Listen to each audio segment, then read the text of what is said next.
महादेव नमस्ते दोस्तों। तो अगर मेरा भजन गीत आपको अच्छा लगे, प्यारा लगे, तो लाइक और शेयर करना ना भूलें। इजी तईजी हरे हरे धतुरवा के पूजरे फूलवा, जी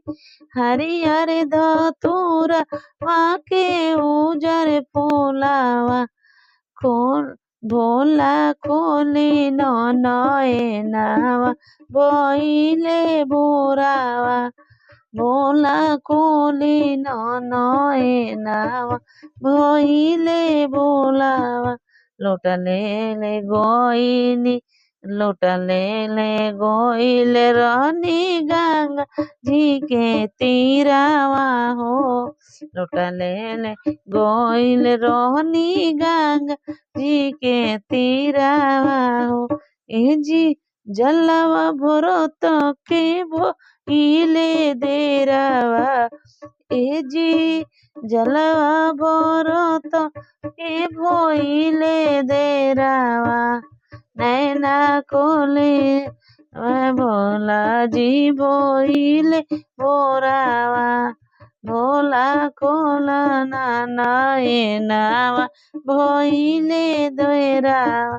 फूल लोड़े गोई रहनी माली फूलवड़िया,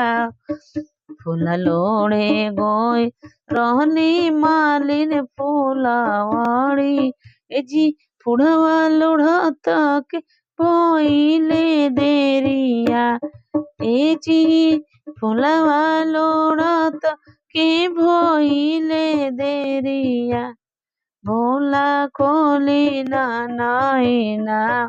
भइले बोरावा, भोला खोली नयनावा भइले देर, दूधवा लेवे गोई रहनी ओही राधु हरावा हो, दूधवा लेवे गोई रहनी ओही राधुआरावा, ए जी दूधवा ले आत भइले देरिया, जी दूधवा लेवा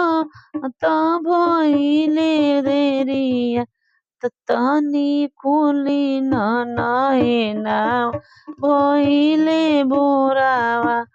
भोला खोली नयनावा भइले भोरावा,